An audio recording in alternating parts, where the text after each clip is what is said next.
Olá, pessoal, tudo bem com vocês?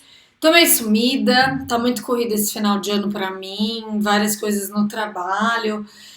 Fim de ano é correria pra todo mundo, né?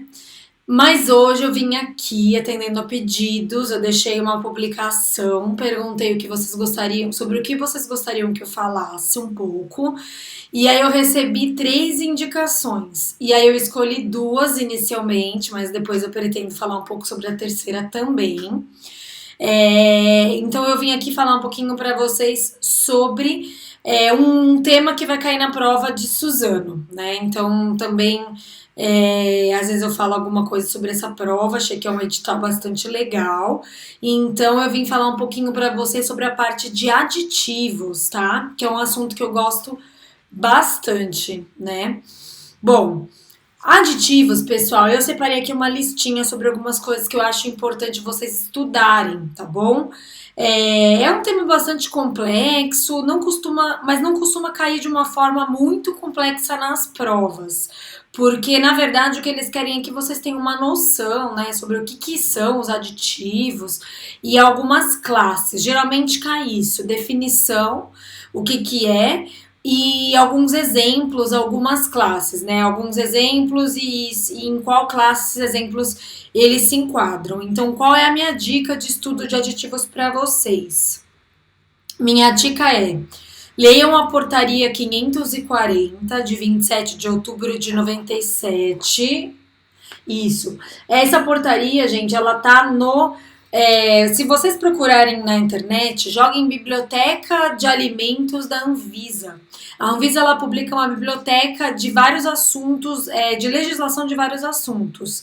E existe uma biblioteca de legislação de alimentos, é um compilado. E nesse compilado vai ter uma parte só de aditivos, tá? E aí a minha dica é: leiam a portaria 540, que tá nessa biblioteca, ou então jogar no Google direto, vocês vão achar também.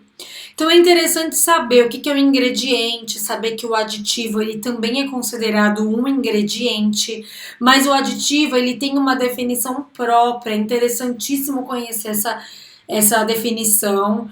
Então, saber que eles não têm o propósito de nutrir, ninguém adiciona um aditivo num alimento com propósito de nutrição, mas ele tem um propósito de modificar características biológicas, químicas, físicas, sensoriais. Ele pode ser adicionado em várias etapas da produção, tá? Basicamente é isso, mas é interessante que vocês leiam e destrinchem esse conceito, tá ok? O conceito de coadjuvante de tecnologia da fabricação, eu acho que não chega a cair na prova, acho que não tá anotado lá no edital, mas é importante saber diferenciar aditivo de coadjuvante. Basicamente, o coadjuvante de tecnologia de fabricação, ele é um produto que você coloca no processamento do alimento, mas ele some depois. Então, por exemplo, um peróxido de hidrogênio, aquela lactoperoxidase, alguma enzima que você use para fazer alguma coisa, mas que no produto final ela se consome durante a reação e ela permaneça só na forma de traços ou então nem isso. Então, o coadjuvante de tecnologia, muitas vezes ele nem aparece na rotulagem, é diferente do aditivo, porque o aditivo ele fica no alimento final quando você adiciona ele durante o processamento, tá ok? Saber o que é um contaminante, mas aí basicamente também não é tão importante, tá? Porque acho que, não sei se está no edital, mas eu acredito que não. Aí tem mais alguns conceitos nessa legislação, tá? Essa legislação é bastante interessante de vocês lerem. Ele coloca aqui alguns itens sobre os princípios fundamentais referentes ao emprego de aditivos alimentares. Então é importante conhecer os princípios, tá? Quando é que eu devo usar aditivo, quando é que eu não devo usar aditivo. Por exemplo, eu posso usar um aditivo para encobrir uma falha no processo, tipo, eu vou usar um conservante porque eu não estou dando conta de trabalhar com as boas práticas. Então, essas coisas é importante vocês conhecerem, tá?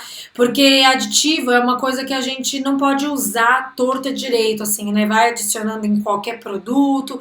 Então, tem que saber quando usar, quando não usar. Então, essa norma ela é bastante importante para quem está prestando concursos nos quais caiam essa questão de Aditivos, tá? O item 2.6 ele fala sobre o princípio da transferência dos aditivos. Eu acho que isso daqui não é tão importante. Quando eu fiz a matéria de, eu acho que era uma matéria própria de aditivos, não, era de, não sei se era de contaminantes químicos ou de aditivos. Lá no Itaú, em Campinas, eles falavam sobre esse princípio da transferência de aditivos alimentares, mas eu acho que nem é um assunto tão importante, tá? Para a prova. O resto acho que é, mas isso aqui não. Eles vão falar sobre a função dos aditivos no item 3, então isso aqui é importante. Saber o que faz um corante, antioxidante, antiumectante, edulcorante, espessante, geleficante. Pelos próprios nomes já é fácil de vocês saberem o que faz, mas é importante ler essa parte da legislação, tá bom? São várias categorias aqui. E tem as funções dos coadjuvantes de tecnologia, que eu acho que é menos importante, tá? Mas se for cair na prova, acho que vale a pena ler também, mas eu acho que não vai cair. Basicamente, essa norma, ela é isso. Eu acho ela uma norma bem importante. Ela é uma norma básica, precisa conhecer, tá? Depois, gente, eu selecionei a outra legislação, que é a Resolução Conselho Nacional de Saúde, CNS, /MS, que é Ministério da Saúde, 24 de novembro de 1988. Essa outra legislação, na verdade, assim, é uma legislação que ela tem vários aditivos e as quantidades que podem ser usadas nos alimentos. Eu não acho que vai cair desse jeito. Então, não precisa ficar memorizando quantos vai ser usado em cada, de quanto de cada produto vai ser usado em cada alimento. Mas vocês precisam ter uma ideia de quem é acidulante, quem exerce a função de conservante, quem exerce a função de espumante. Isso tem que saber, porque eu já vi cair em prova. Inclusive na do CEAGESP caiu assim, eles davam exemplos e queriam que você falasse se aquilo era um antioxidante, antiespumante. Então assim, claro, algumas categorias são mais importantes do que outras, tá? Então, por exemplo, o ácido cítrico, tem que saber que ele é um acidulante, né? Nitrito, nitrato de sódio, tem que saber que é conservante. Propionatos, sorbatos, tem que saber que são conservantes, tá? Ácido fosfórico, ácido lático são acidulantes. Então, assim, claro que não tem que saber de todos. Ácido adípico, a gente quase nunca vê isso daí em produto nenhum. Então, não se preocupem com esses que são mais raros, mas os que a gente vê muito na rotina, é bom que vocês saibam o que eles fazem, qual é a função deles, tá ok?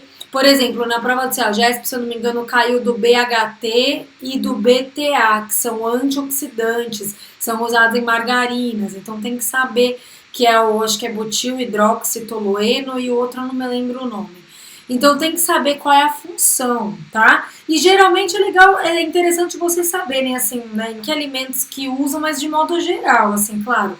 Nitrito e nitrato é importantíssimo, isso é importantíssimo saber, porque é um dos que mais cai, que são usados nas linguiças, nas salsichas, porque eles são conservantes que impedem o crescimento do Clostridium botulino, tá? Então é importante saber algumas coisas assim referente a isso que eu falei para vocês. Tem também a RDC 45 de novembro de 2010. Essa daqui, ela prova quais são os aditivos usados segundo as boas práticas de fabricação. Daí aqui eu vou explicar um pouquinho para vocês. Essa norma também não é importante ficar memorizando o nome, mas é importante vocês também olharem para identificarem qual é o aditivo e qual é a função. Basicamente é assim que vai cair. Ou é isso, ou então vai cair os exemplos. Né? Os exemplos ou os conceitos de aditivos mesmo. Mas o que é importante, gente, de aditivo, assim, né? Vou falar um pouquinho para vocês. É importante vocês saberem o seguinte: os aditivos, eles são divididos em duas categorias. Eles são divididos na categoria BPF, que são os que são usados segundo as boas práticas de fabricação, e os aditivos que não são BPF, ou seja, que tem limite de uso.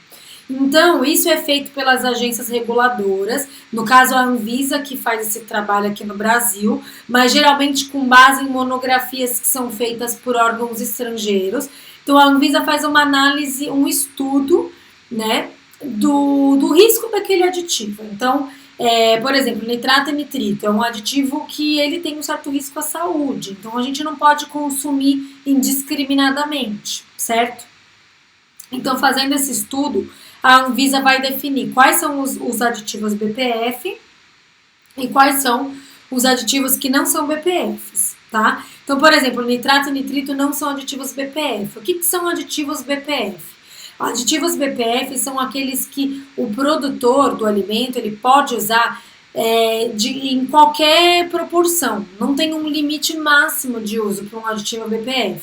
Ao contrário, um aditivo que não é BPF, esse aditivo ele é um aditivo que ele tem um limite de uso e ele só pode ser usado num determinado alimento até uma certa quantidade. É importante vocês saberem que a lista de aditivos da Anvisa, gente, a lista que a Anvisa publica, ela é uma lista positiva. O que significa isso? Que você só vai poder usar aditivo naquele alimento em que constar na lista da Anvisa. Ou seja, por exemplo, eu quero usar nitrito e nitrato, eu sou produtor de leite de caixinha, pasteurização de leite, eu quero usar nitrito e nitrato como conservante. Eu posso? Eu tenho que consultar a legislação de leite da Anvisa para saber se o nitrito e nitrato podem ser usados em leite in natura, por exemplo. Se eu não encontrar o nitrito e nitrato no rol de leite ali, na parte de legislação de leite da Anvisa, eu não vou poder usar.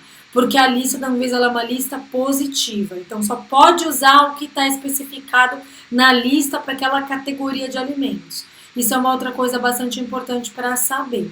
Tudo bem? Então, basicamente, gente, é isso. Assim, os estudos para liberar aditivo, eu não vou falar sobre isso porque é algo muito complicado, mas é importante saber que existem estudos toxicológicos que são desenvolvidos, as agências reguladoras elas trabalham com a ingestão diária máxima, com o limite máximo de resíduos, então são estudos feitos com base nessa questão química, né? Eles fazem estudos, eles determinam basicamente assim, eles fazem uma estimativa, geralmente com base naquela pesquisa de orçamento familiar do IBGE, que é a POF. Eles pesquisam qual que é a cesta básica ali do brasileiro, o que o brasileiro consome todo dia. Tanto de leite por dia, tanto de pão, tanto de arroz, tanto de feijão. E com base nisso eles determinam basicamente o que pode ser adicionado em cada produto, qual é o aditivo e qual é a quantidade. Ou para os aditivos que não têm risco, eles são liberados na tabela das boas práticas de fabricação. Tá? Então, basicamente, assim, de um modo bem geral é isso. Mas o que eu acho mais importante conhecer de aditivos é o que eu já falei no começo para vocês. É vocês conhecerem as classes, a definição de aditivos, portaria 540 é a mais importante, e também exemplos. Então, exemplos de antioxidantes, de acidulantes, exemplos de conservantes, corantes, os principais, o caramelo 4, cochonilha.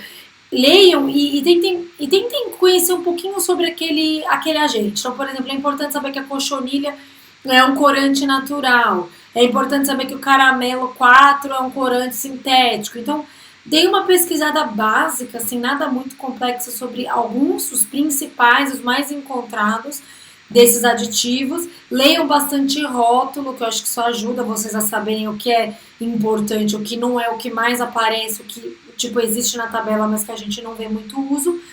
E basicamente é isso. Eu acho que essa parte de aditivos deve cair uma questão e deve ser bem desse jeito que eu falei para vocês. É o jeito que eu mais vejo de ser cobrado em provas. Mas é um assunto muito interessante, eu gosto muito. Se eu pudesse aqui, se desse tempo, eu falava mais. Mas quem sabe isso não seja assunto para um próximo vídeo, para a gente destrinchar esse assunto. Tá ok? Então, pessoal, uma boa semana de estudos para vocês e até o próximo vídeo.